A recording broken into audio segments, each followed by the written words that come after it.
Hello, folks. John Shinholser here. Another live podcast here at the McShin Foundation in Richmond, Virginia. I'm your host today, John Shinholser, president and co-founder of McShin, and also a person in long-term recovery, which for me, that means next month will be 38 years clean if I make it. And today we got a special show, a special guest, a good friend of mine, Ryan Riggs, a pillar in the community, in the recovering community. And we're not going to waste a lot of time. Ryan, why don't you introduce yourself? I'm Ryan Riggs. I also am a person in long-term recovery. What that means to me is that, I've not found it necessary to use, aside from prescribed medications, any mood or mind-altering substances in about 9 months now since my fall. But other than that, I'm a father, a husband, friend, business owner, and business is good right now here. Oh yeah, it's doing well. You're a floor contractor? Yes, sir. I hear you had so much work you took a week off. And yeah, it made a bit of a mistake. Nah, you didn't. You clearly needed some time off. So briefly, just give me a brief history of your, I guess your life prior to finding recovery. What, 5, 6, 7 years ago? Just a quick, 1 minute elevator. All right. So basically, I used drugs basically since I was a teenager. Been in and out of jails, institutions, pretty much the vast majority of my juvenile and adult life, and tried recovery about 2006. Came in and out a bunch of times, and in 2013 or 2014, I found recovery and some lasting recovery. And on that journey, I got heavily involved with the recovery community and, became involved with the McShin Foundation and a couple other organizations and really try to do my best to help the next sick and suffering addict or person seeking recovery. When did you meet? I know you walked in my office one day. Do you remember that day? I walked in there many, many times, but I think the time that you may be referring to, when we hired you. Yeah. But you were living at home then, or where were you living then? Well, I was leaving the recovery house, and I kind of took a step up and went to stay with Danny. I was trying to fill my time because I had the downtime. You were a tree climber, contractor, or a tree helper. I know you were in my office bitching one day, going, man, this is hard work. I got to do something different. Mm-hmm. And I was in there, me, you, and Matei, right? No. What happened was Cricket. There was a job opening at a jail, and Cricket at the time couldn't get in, and he dropped my name to you and brought me up, and then called me, and the rest is history. Well, if I remember correctly, we were in there talking to you. I told you, Sheriff Lennon called me up from Chesterfield Jail. He wanted to start this new program, and we were going to go in there and kind of shape it, get it off the ground. Correct. And I thought you'd make a great hope dealer, because I know how valuable that is when you bring a hope dealer into a correctional facility to carry that message of hope. And you're definitely a great hope dealer. And we had this great conversation, and we couldn't possibly pay but so much money. And I know you didn't like the money right off the bat, but it wasn't tree work, so that had a little attraction to it. It was only part time, And then I found out you didn't have a license or transportation. And I think Matei was he was in the room because I looked at Matei. I said, Matei, you got a license, right? He said, yeah. Well, guess what, man? I just got you a job, man. I think Matei had 30 days clean at the time. Yeah. I mean, you don't have to have a lot of clean time. You just got to have a desire to really carry a good hope shot. But so he was driving you over there. And what was your first, like when you first went into Chesterfield Jail Heart Program and started facilitating, what were your feelings at the time? I was scared, but a little bit nervous. But at the same time, I really just, my main feeling was really just, I had been so blessed. I think I was coming up on my first year, and I had so much good going on. I just wanted to be a vessel to kind of carry. I wanted to give everybody. So you had a heart full of gratitude. Yep. You had an amazing journey, a lot of great lived experiences. Right. You had a buddy, Matei, to ride with and talk to and do this thing. And I know he probably felt like a duck out of order when he first walked in there. Oh, yeah, he was, because he had never been, unlike me, he had never been incarcerated. So he was definitely a fish out of water. Yeah, he's a natural clown, though. So he probably did real well just walking up in there. So, but after a day or two, you must have got your sea legs and you was feeling pretty good. And you said, hell, I got this, man. This is good. Yeah, I did. I had been to so many different programs. I kind of basically just utilized, all of that different stuff. And I think you and I put together some curriculum and some ideas on how the direction we wanted it to go. Jail programs are really simple on the hope dealer side. You just go in and give them a vision of hope every time you walk in there. Hey, Lisa, how you doing? Lisa said hello, man. She found us through the same spirited recovery model up in the RSW. So a few days going by now, you must have recognized some people in there. You knew some people in there? Yeah, I knew everybody in there. Like a homecoming, man. Yeah. It's amazing how small the addiction, the recovery, correction community really is. A lot of the same faces, same places, same illness. But this time, thank God for Sheriff Leonard and his free thinking. He was able to say, look, we got to do something. Let's start a recovery program. Let's do something different. And it took off fabulous, man. It had great instant results. Keep in mind programs like treatment or drug court or any of them, there's definitely going to be a lot of success stories coming out. And then there'll be some tragedies, coming out because that's the nature of our disease. And there'll certainly be relapses. But so you're plugging along, you're in there a week or two. When did you get your rhythm? When did you feel, at what point were you going in there when you thought, hell, man, this is cool as shit, man. I love this stuff. Pretty much immediately, but I think once I started to see the buy-in from the participants, and the staff was cool too. They Sheriff Leonard, my hat's off to him. I can't never praise him enough for letting the hope dealers do what they do best. Take off the restrictions, let them go up in there, give the hope shot, reach those people, inspire those people, connect with the community inside and give them an opportunity to connect on the outside. So to me, it was like just an amazing opportunity all the way around. Yeah, it was. And it was like a perfect storm of things too. At the same time, Ryan Hampton was doing that Addiction Across America thing. That's right. We brought him up in there, y'all up in there when he came in there and filmed that little shot. Yeah, and that helped with the buy-in. Guys started seeing that, and it was a great culmination of just God. You can see the fruits of your labor. For those of you that don't know what I'm talking about, if you go to Google or YouTube, just YouTube, right turn, left turn, Chesterfield, and you'll see I think it's only an 8-minute video, or it'll pop up and it'll give you a good insight on what it was like that day to be in Chesterfield Jail with the heart program. And, how inspirational these recovery programs are inside a correctional environment. So how long did you work there total?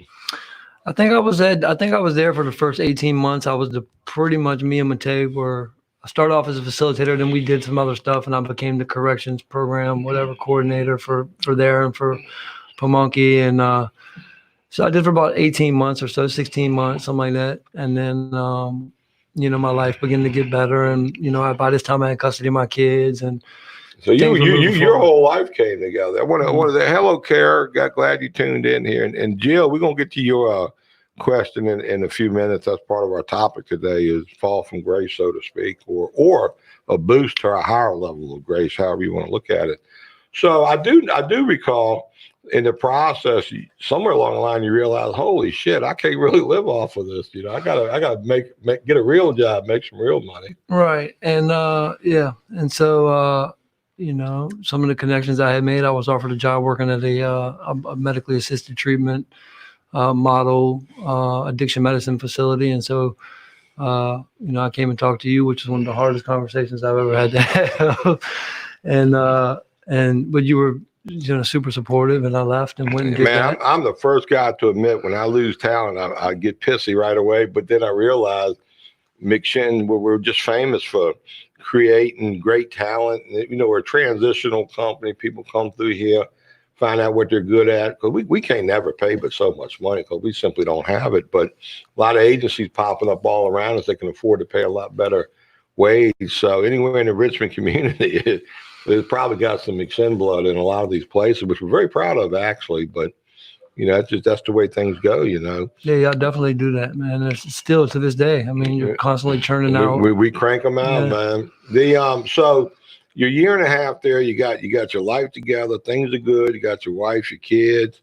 You got respect in the community. People coming at you. You got all these great new circles and friends you're running with, and then you make the jump. How was the jump when you left? It was good. It was real good, especially the money part of it. But it was different, because I had came up in like a 12-step, basically guided mentality, and so to go and work at a facility like that, it was different, but it helped give me a different perspective. So you're a byproduct of working the steps, having a spiritual awakening, and able to carry that message to others that needed it. Absolutely. And I agree. That's an incredible place to be in. It's a good feeling. So your new job, how'd that go? You started making better money, right? Yeah, I started making better money, and and was able to do some other things and continue to strive to do more. And I was there for about a little over a year. And which one was that? Was that VCAM? Yeah, it was at VCAM. Okay. Yeah. And then they done good. They blowed up now, man. Yeah. They're like huge now. Yeah. I was there in the beginning, and then I left from there and went to another agency. What was it like jumping ship there? Did you want to? Did you need to? Or you just thought it was a higher calling? Well, honestly, I loved it there, but at the same time, especially the staff there, everybody was amazing. But I had an opportunity to go and work back with people in the criminal justice system. So your pocket was where you could make a better living or a good living, but then when you got the call to go back, get in front of the newcomers at the criminal justice level, that excited you. Yeah, because that was my passion. I spent the majority of my life in there. So how clean were you at that time? I think I had about 2.5 years. 2.5 years, or 2 years or so. 2 years, 2.5 years. And that's when you went over to what real life was. Yep. And that was a cool little spot, wasn't it? Oh, amazing. Dr. Scarborough was doing great things. And man, you should have seen her in the city jail when she first went in there to do her dissertation. Mm-hmm. This little college girl goes in there, amongst almost 1,000 inmates, and helped Sheriff Woody shape one of the most incredible correctional curriculums of all time. I'm not just talking the substance abuse pods she opened up down there and expanded on, but she did all these other great programs. I mean, I was amazed at what she was able to do down there. Yeah, well, she's very talented and good at what she does, and that's been probably my biggest asset. And I've been very blessed to be around, starting with you and then going on to Dr. Thompson and then being around Dr. Scarborough, because there's things that you get when you are around, people of that caliber and kind of. And you are a bit of a sponge. I've noticed that you can sponge information and you're good at absorbing knowledge, you know what I mean? I give you a lot of credit for that, because I hear you're an ace floor guy now too. So you must have absorbed that pretty quick. Yeah. Well, I worked for a bunch of different organizations that I had multiple roles, and so when you do that, you learn how to adapt. And so, in real life, I did some marketing, and so I utilize a lot of that stuff that I learned there. I utilize a lot of things I've learned everywhere to continue to move forward. Yeah. Hey, Robert, we're gonna get to your question a little later in the show. That's a great question you popped up there. So, Ryan, you're down in real life. Things are plugging along. Your life is good. You're, I guess you're feeling good about your place in society, in the community. you feel good about yourself, your recovery. Is that pretty Yeah. accurate? Yeah, very. If you want me to expand, I'll go and just take off with what happened. Well, I think it's important for the listeners to understand, and I always keep my eye out for this topic and this sort of situation. We can be in great places, man. Our life can be going better than we ever dreamed, we ever thought. The future looks bright. I mean, does that sum it up? Yeah, I mean, pretty much. I mean, using was definitely not even on my radar. And so how long clean were you before you relapsed? I have 4 years and 4.5 years. All right. So you're 4.5 years clean. You're doing great. You're this wonderful hope dealer in the hope dealer space. Life, it could be better. We could, I guess, make more money or whatever. But what happened? Somewhere in there, some thinking must have crept in. Something must have happened. What happened? So you told me to be brief, but basically a multitude of things. I was kind of discontent in my position there. I like to move and just keep moving up and up and up. And I felt like I kind of got to a place professionally where there wasn't really anywhere to go. Well, there's a lesson learned there when you go to work for a business and it's a small company and you're at the peak of where you can grow with that company. That happens to people all across America all the time. So you find yourself in a stagnant growth position with the company. Right. So that's one thing. And then, just. But you knew that going into it. Though. Right. Okay. And then being super busy too, my meeting attendance, they kind of slacked off. And well, that's important to point out. I'll tell you why, because a lot of people, they get going good, life is good, and the very things that got them to where they're at are the first things they get rid of sometimes when life gets busy. So you're unhappy a little bit with your potential progress. You're busy. You're starting to cut loose. Your meeting attendant, I imagine that true spiritual connection to some folks. I'm guessing. Yeah, and also it was like I kind of I don't know, man. It was just there was a lot of weight on me. I felt like a lot of pressure from kind of people tended to kind of place me on this pedestal. So being what you would on a pedestal in recovery, in your case, you felt pressure. Yeah. On top of all that, and then right at that same time, I had to get some teeth pulled, and I ended up getting a dry socket. And the old teeth pulling shit come up, man. So here we are. You got a doctor visiting here, right? Mm-hmm. And so you got the dry socket. So what I've had that before. I didn't use. So I had the potential to. At the time, I could have got some narcotic medication, but I had met some people along the way that had for a tooth. Yeah, one goddamn tooth. They give you two. I had two and dry socket in both. They weren't going to give me no huge prescription, but they would have gave me enough to get through it. And but I was afraid to take it. So I had known some people, and I had been watching. I just happened to run across a documentary about kratom, so I decided I was going to take kratom. But I told my sponsor, I told some other people, I had some accountability, and I took it for a couple of days. Did it help the tooth? Yeah. So it worked. So you took some kratom. I guess you just bought it and took it and it helped with pain. You didn't feel like you abused it or nothing, right? No. All right. Then so all is well. All is well, except now I have to ride by the store where I get the kratom at every day because you can buy it, right from the store. And so just like alcohol, just like a lot of shit. Right. So I obsessed about it a few times. And so you got a little high hit off that kratom is what you're saying. It woke up the beast. No doubt about it. Woke up the beast. Yep. And were you sharing that with your sponsor when you're driving by the kratom store? All you can think about is kratom? No, not well. I think I might have shared it with a couple of people in my close network, but at the time, whether right, wrong, or indifferent, I was at a place where, because of the pedestal I felt like I was on, or the people had placed me on, there was this fear of being completely honest. Like when I would go to meetings, I didn't feel like I could really share honestly about where I was at because there was clients of mine and, all types of stuff going on at meetings. And so,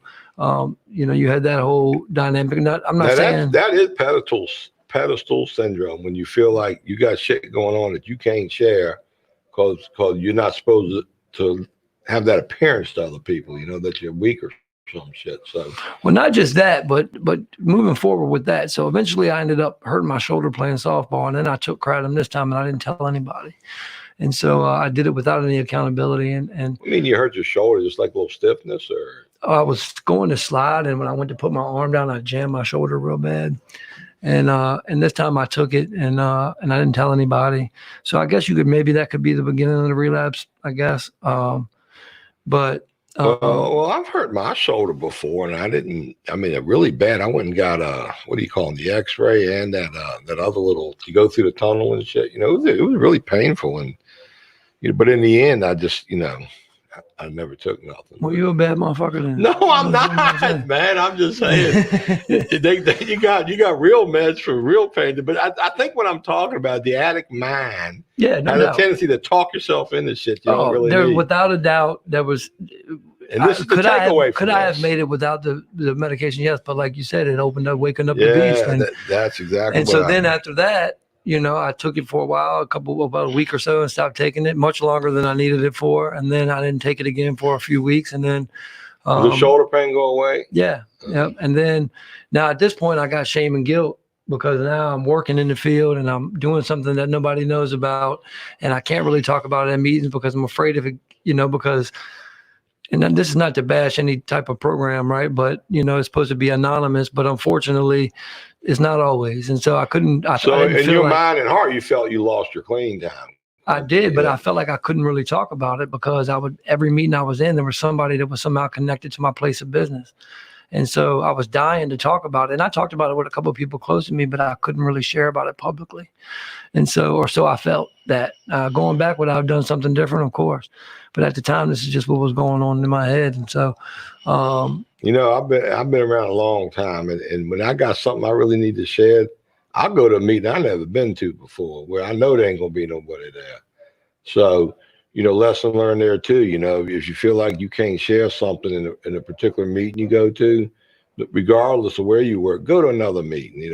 Richmond's we're lucky. We got 120 meetings a week. So it ain't hard to go to a meeting that I can go into and I don't know anybody in it. So just trying to help. I think I may have done that once or twice, actually. I think I might have done that during that time period. I'm pretty sure I did. But yeah. So I did that and then so then what happened? You fell off the rail somewhere along the way. Yeah. So then I went to Mexico on vacation and at this point I had been taking kratom for like 2 months without stopping. But you're taking it to get high though, right? Yeah, but I'm not like not to just justifying it, but I'm definitely taking it to change the way I feel. Right. But kratom doesn't get you high like some stuff gets you drugs high. Get you high. Right. So it just kind of. So you took it for like a mood enhancer. Yeah, like give me a little pep, and nobody really knew, and I went to Mexico and I drank when I was in Mexico, and then when I came back, just one day I went and started and I drank here, and then. And basically, I could tell the whole story, but basically, it snowballed, and very quickly, I relapsed and ended up, having to tell my place of employment. And so, what happened to relapse? Didn't something happen, or? Well, that particular time, nothing happened, and then I went back to work. What do you call relapse? Just drinking, or did you do drugs? I drank and did drugs on that one, and then I went. I took a couple of days off work and tried to get off the kratom, and I'm getting on a maintenance medication, and like Suboxone. Yeah, and went back to work, and but it was like. Even with my place of employment, it wasn't okay for me to share that with anybody. So, anyway, I don't want to get into that, but you don't have to get into detail, but that's pretty, a recovery guy, an abstinence-based recovery guy, you do a slow relapse, you have your relapse, then now all of a sudden you're a medication recovery guy. You already said earlier, felt like you're on a pedestal. So you're feeling let down, I guess, on the inside at this point in time. You're starting to feel like a failure, maybe. Tremendously. And you're trying to be in a space where you're supposed to give a hope shot. And hope shot, when, coming from the heart and the life, So, I can see it, man. I'm feeling you. I'm feeling it right now as you're sharing it. So I appreciate you sharing that. This is important for people to understand this. We're in a hope dealer space. We got all these perceptions on things. But at the end of the day, we're human beings. We're not perfect. Shit happens. And as a recovering community, I think as a whole, we should be able to deal with this shit better than we do, to be honest with you, you know? Mm-hmm. I mean, I try to maintain a level of compassion and understanding and openness, but, you know, stuff messes with me too sometimes, you know? Right. So I drank and I did that. And then eventually what ended up happening after I relapsed that time, I didn't use again for a couple of weeks. And then I drank one day. And what ended up happening is I ended up taking a Xanax, which if anybody's ever taken that, it basically makes you black out. And I woke up in jail. And one Xanax? I started with one. How many I took after that, I don't even remember. But I definitely took a Xanax or multiple, but I started with that one, and then I woke up in jail. And holy shit! Yeah. What was that feeling like? It's got to be one of your worst nightmares. It was humiliating. You know what I mean? Was it like a? How long were you in jail? 10 days. So you sat there for 10 days. And here's part of the mental health side of this. A guy, a human being, a good recovery guy, you know, makes a mistake, and you got to come to grip with what you did in a correctional environment, a jail. And you're reliving trauma, you're reliving serious pain. And was that what jail was that? Dude, I was in Chesterfield. In the program. I ended up going into HARP. So I'm like, just a whole nother level of humiliation, man. You know what I mean? Like I was grateful to be there. Don't get me wrong. They loved me to death in there, but it was very humiliating, you know, because all these people at this point in time, like in my mind, the sheriff and the deputies, these were my peers at this point. I was working with the Commonwealth attorney on a diversion program. Like my circle of friends had completely changed, you know. So these people were my peers, I thought, and then all of a sudden I'm sitting in jail in a program that I helped create, you know, and I'm no longer those people that I looked at as my peers don't feel like my peers anymore, you know. So you lost that feeling. You went from a peer one day to a client or a inmate or a resident or a, you know, in some people's eyes, a nothing, like basically don't want no affiliation with me whatsoever. From people that I spoke with on a daily basis, to spend time with, to texted with, and now they don't even want to be associated with me at any level or have anybody know that they were ever associated with me. You know, this is a good evidence right here on how the stigma is still so strong. Even people, professionals and peers, don't fully understand the depth of this illness and the recovery process. I'm not saying you were just arrested for, it wasn't a DUI, was it? Yeah, it was a DWI, and then I had drugs too, so it was a possession charge. So, but you were like parked or something, weren't you? Yeah, I had went off the road. I didn't hit anybody or anything, but I think I had like maybe like fell asleep or something at the wheel and had kind of rolled off the side of the road or something. I don't remember, so I don't know. Yeah, they do think of that as a public safety issue. Oh, no doubt, it definitely was. But still, there's got to be a way to have a guy like you or people like you. You can't be the first one this happened to. You won't be the last. It must happen with some kind of frequency.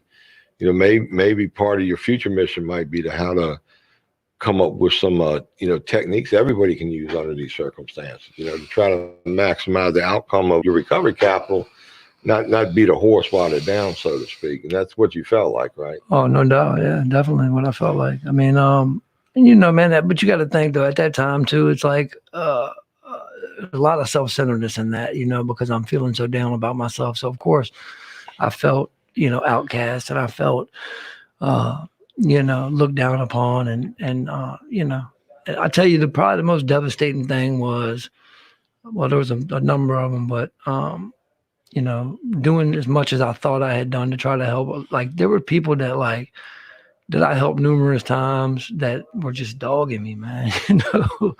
And there was colleagues of mine that I spent lots and lots of time with that to this day have not spoken with, you know, that work in an environment where they say, this is a disease, let's help people with addiction. But then I relapse, and because I'm your colleague, Don't go for you. Yeah, it don't work for me. So even we get discriminated against from time to time. Yeah, and it hurt, and I get it. You know what I mean? I understand that I let some people down and I hurt them. You know, and I owe some people some amends for that, and I get that, man. You know. Let me ask you a question. So you're in jail. You did 10 days in jail. You're in the HARP program.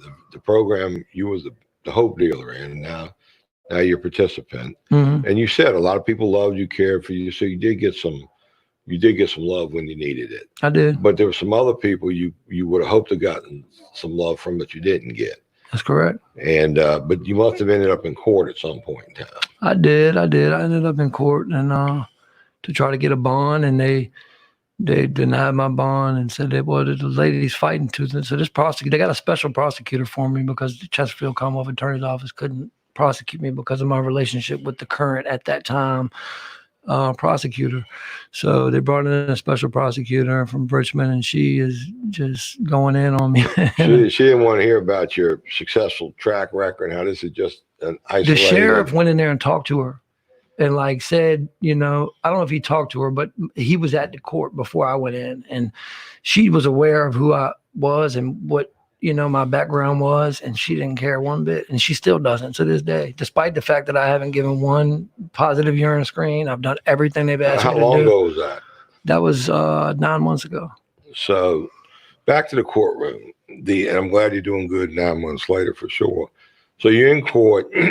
How'd you end up getting out?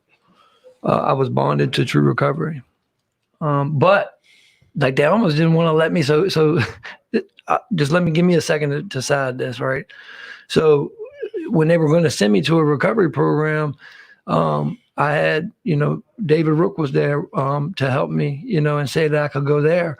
But the prosecutor basically questioned his integrity and said that I shouldn't go somewhere where I have a relationship with the people that run the place.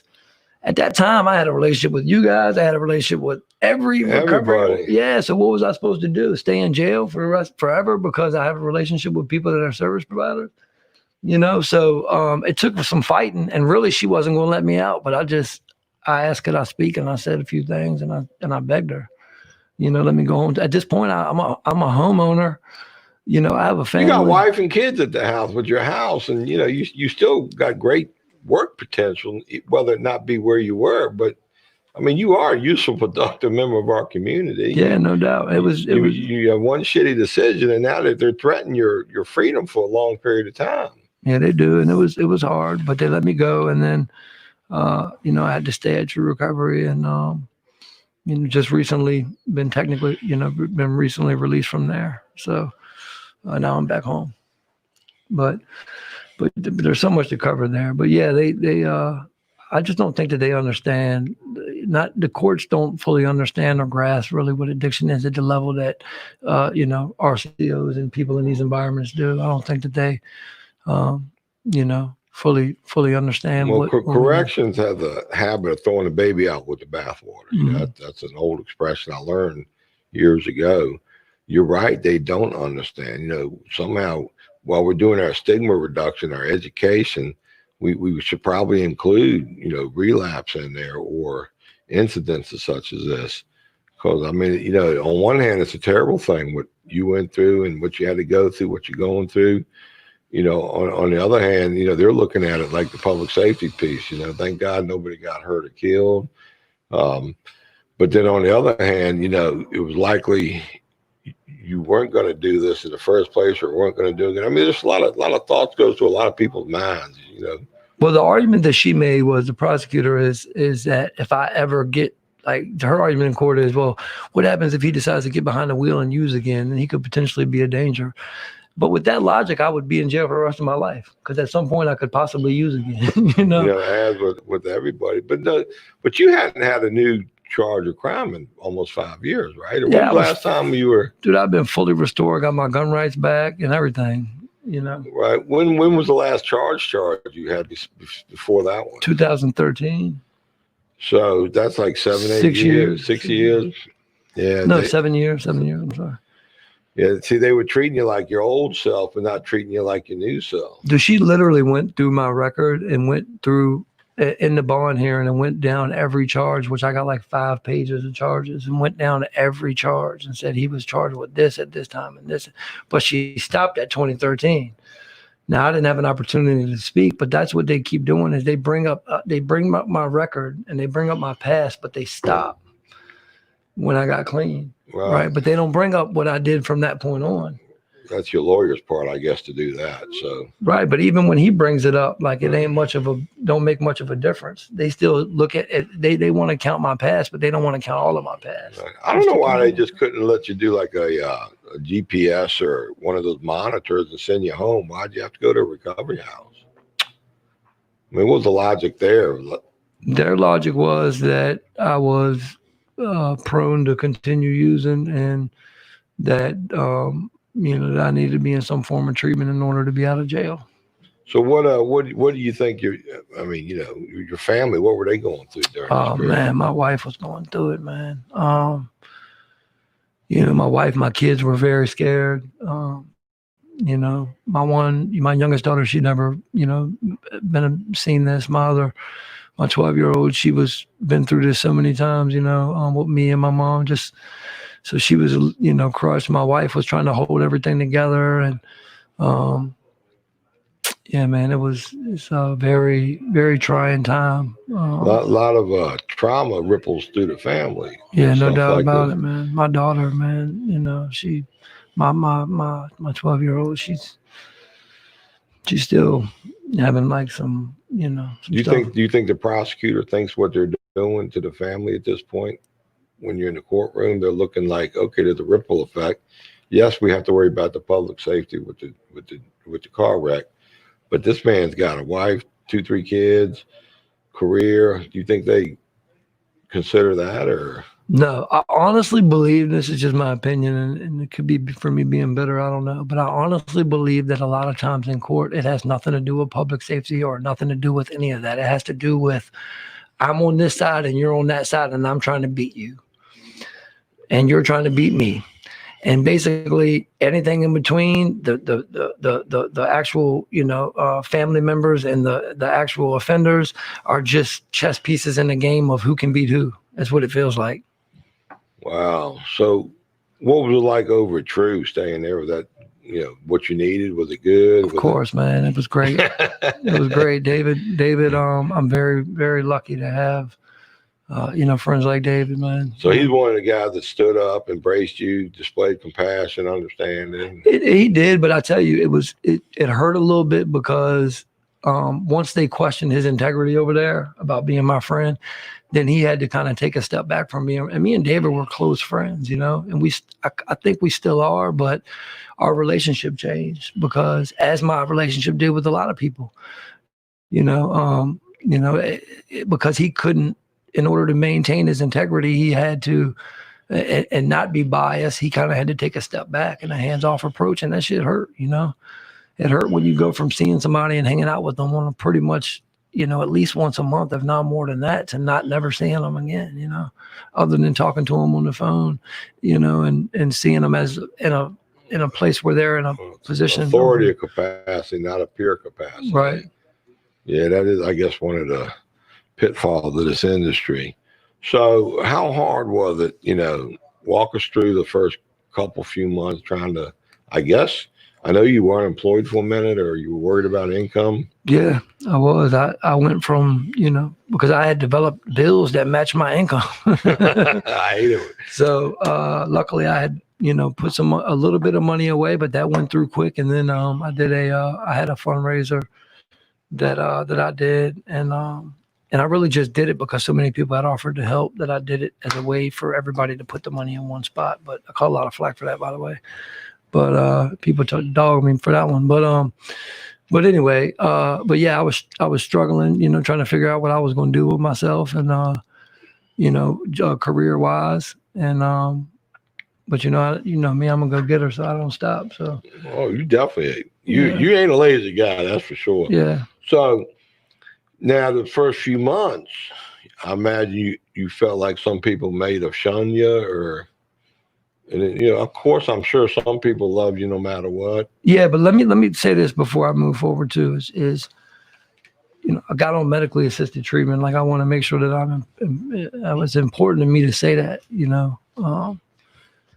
because I want to make that clear that that's my pathway at this time. The same way that I was outspoken about my pathway when I was just a 12-step guy. This is, I have incorporated medically assisted treatment into my pathway. Well, let me ask you a question. That's interesting. I'm pretty open to most, I guess, all pathways, to be honest with you.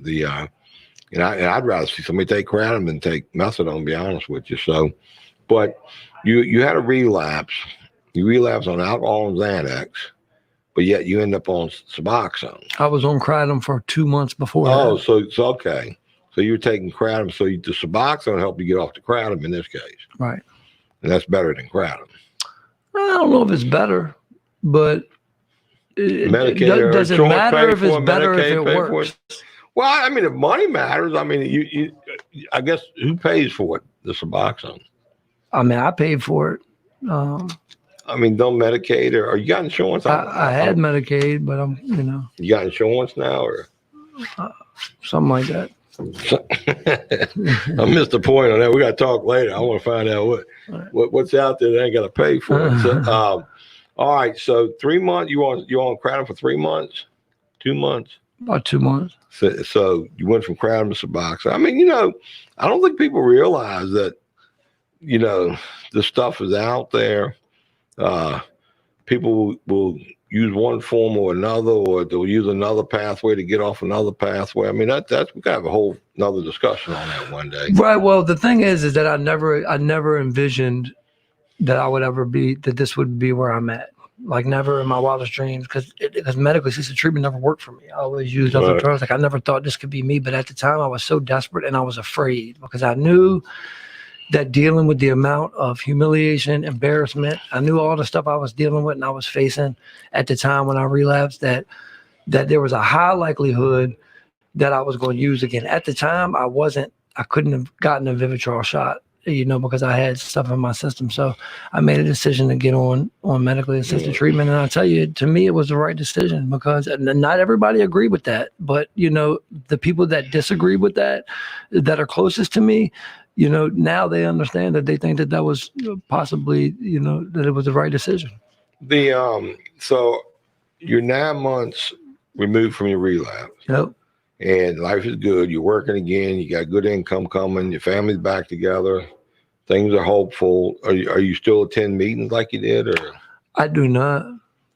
So you got turned off from that particular segment of your life pathway? I wouldn't say I got turned off by it. But you won't feel in the love. I'm not practicing. Like I practice that type of lifestyle, but to 12-step recovery is a program of complete abstinence from all drugs. And I'm just not.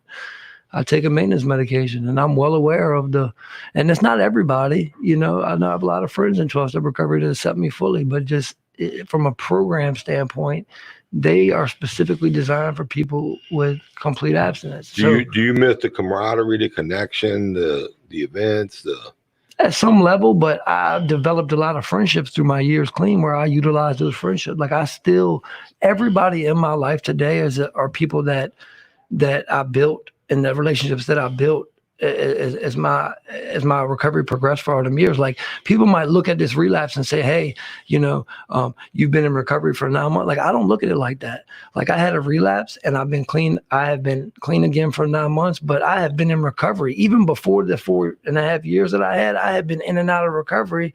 And my recovery time is when I started trying to do something different. So I've been in recovery for X amount of years. I might only have this amount of time clean, but my recovery is an ongoing process. And I fall sometimes and I slip and I get up and I keep going. And the only thing I've done correctly is I have not given up. Yeah, I was just thinking before the words came out your mouth, I'm thinking you ain't give up, man. That's good. It was hard though. But I think that's most people's journey though. Most people, it ain't one and you're done. That's rare. It's hard to find those people. Hey, Todd, scroll down to Robert. Robert had a question I wanted to tackle. Hi, Carol Lee. I see. Yeah, she loves it. She told me to shut up earlier and let you talk, man. I said, that ain't how it rolls here, Carol. I asked the questions. So, Robert, he asked the question, 6 states have reduced drug possession from a felony to a misdemeanor.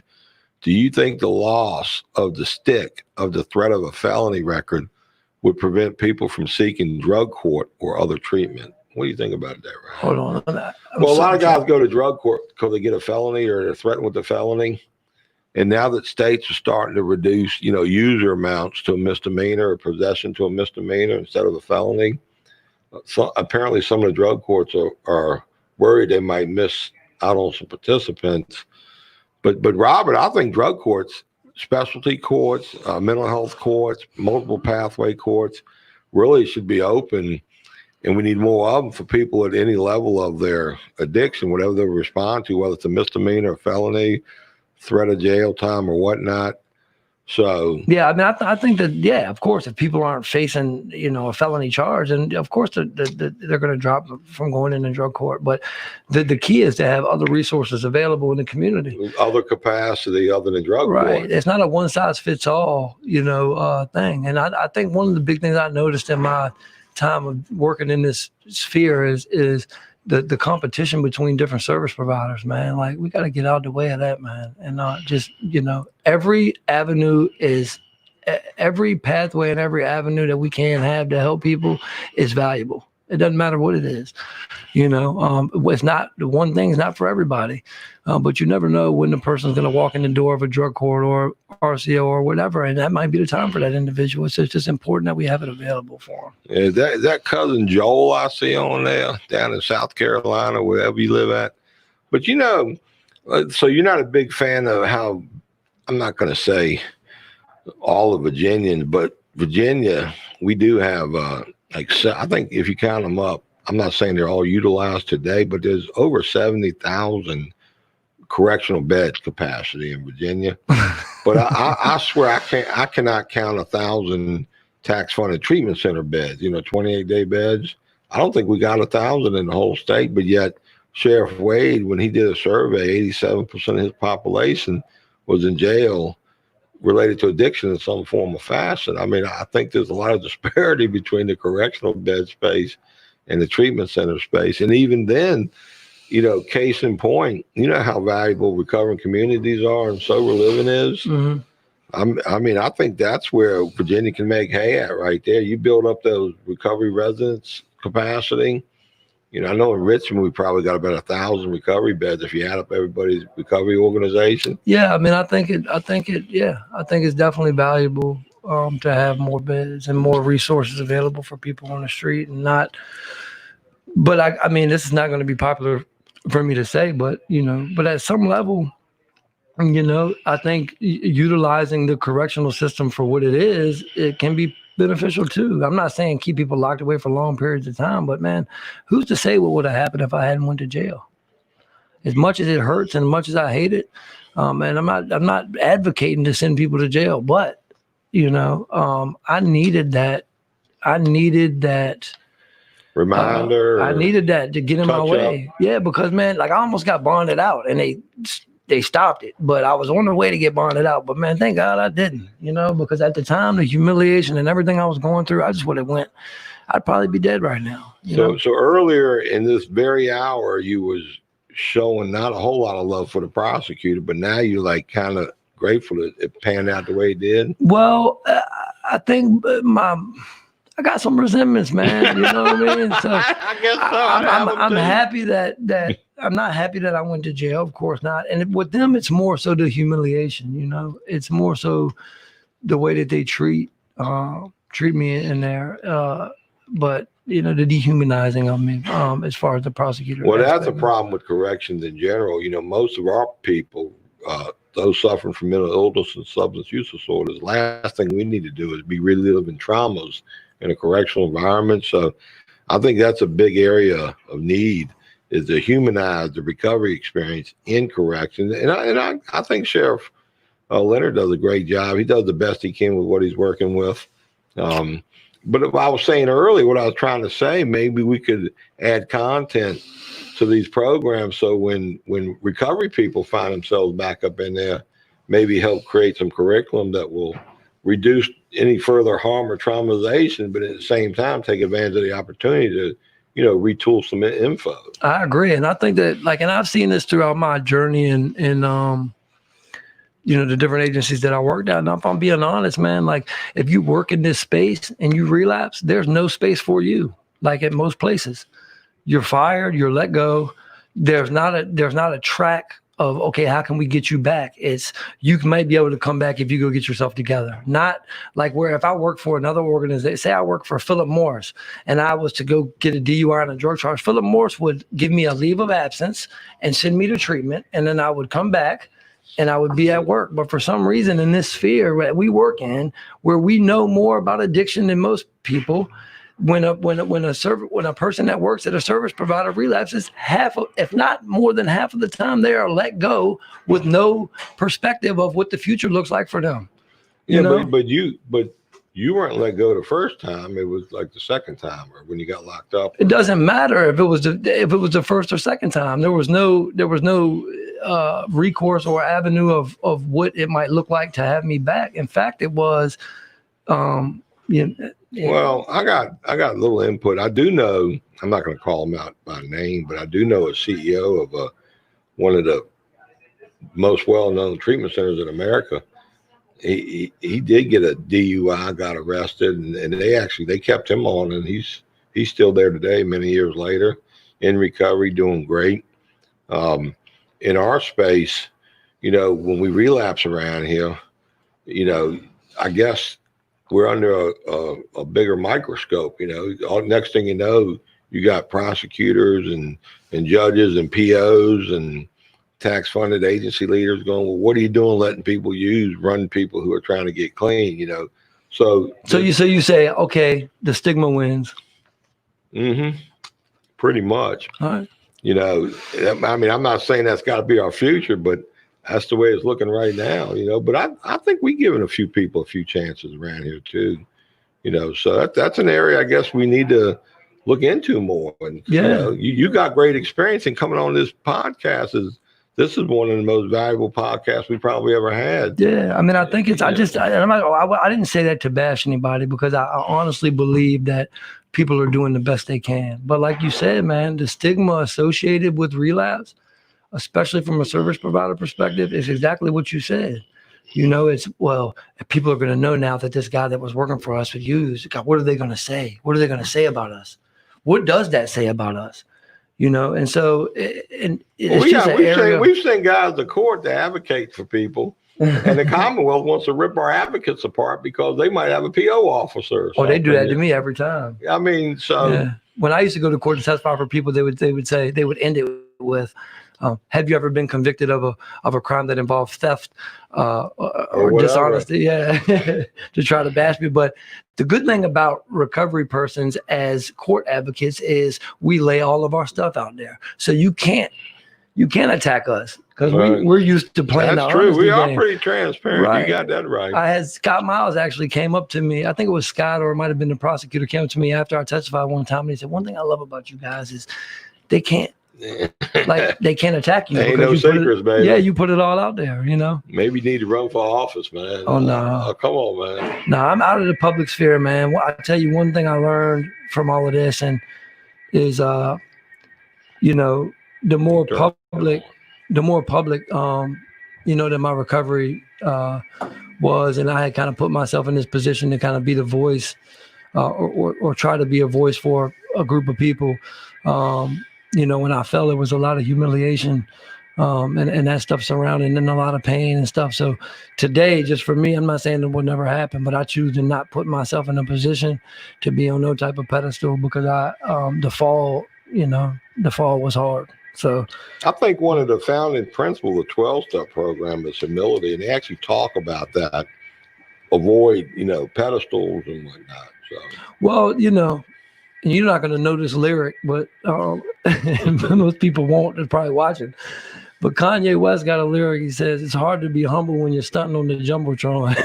So it's, they say humility, but at the time it was like for me, and I'm just being honest about this, my ego did get big, because everywhere I went, it was like rhyme, and it was just, so it's just a byproduct. It wasn't like I was trying to be like that. It just, of course I felt invincible. I felt like I knew some things, and so just for me today, man, I just choose to kind of stay out the way of all that. I kind of do my own thing. My circle's small. You know, I practice the principles that I've learned in recovery to the best of my ability on a daily basis. And, I try to be better today than I was tomorrow. Now I was yesterday. Yeah, you feel good about coming on today? Yeah, I do. I'm still a little, apprehensive A little about raw, it.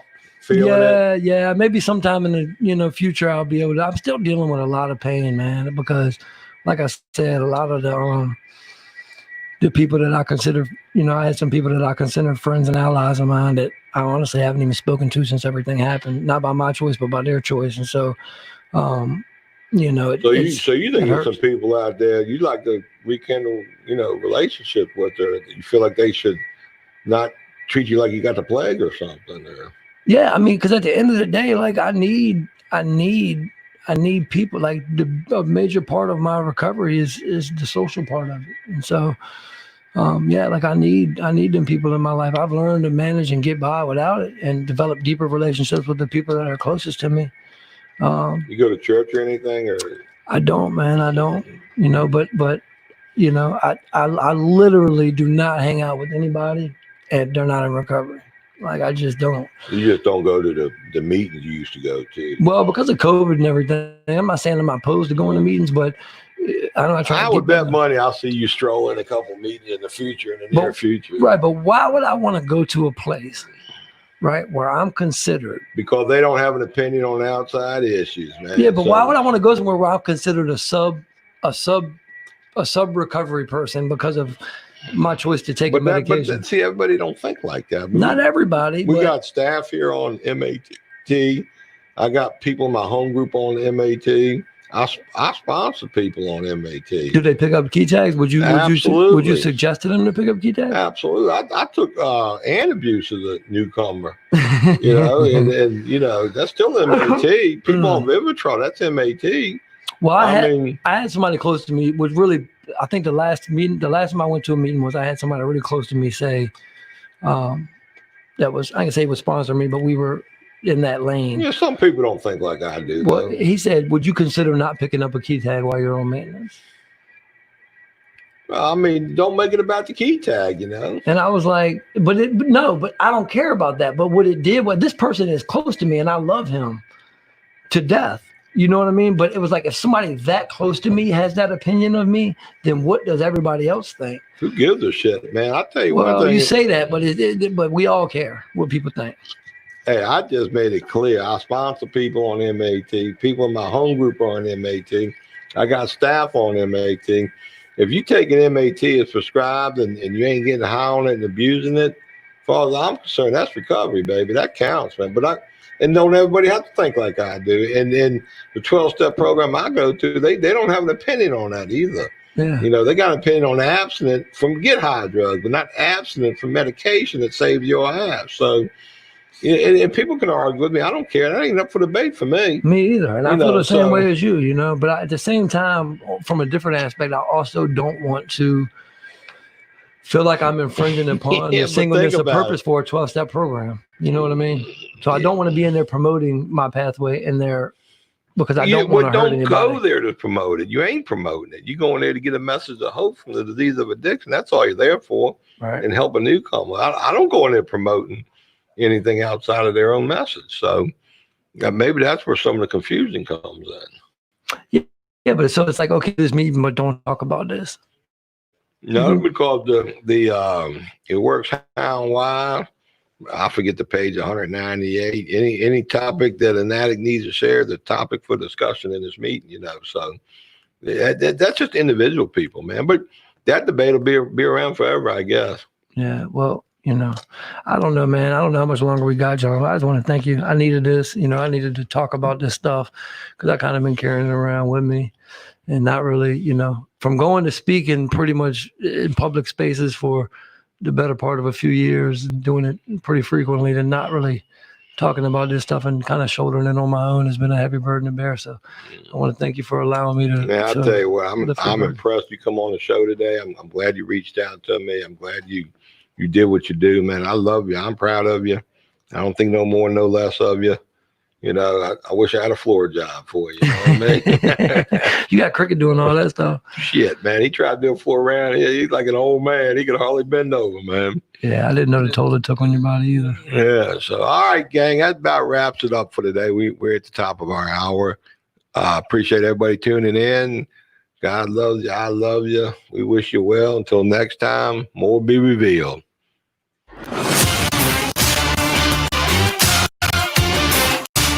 Hey guys, this is Todd. I'm the producer of the Get in the Herd podcast series. And I just wanted to take a minute to thank everybody for their votes and just remind everybody that you can continue to keep voting daily until July 19th. We're actually really excited about the opportunity to be in the running for, best local podcast in Richmond. So this podcast has been instrumental in helping so many people's lives. Myself included, there's a lot of work that goes into these podcasts, and, anybody that's in recovery, they need something good and positive to listen to, and not just for them, but for their family members. And just remind people that you can vote daily until the 19th for the Richmond Times-Dispatch Best of 2020 local podcast. So we're really excited about the opportunity to help further the message of recovery for those that may not even know about it or those that are so sick and suffering. So thank you again, and we look forward to bringing you more podcasts daily as we can.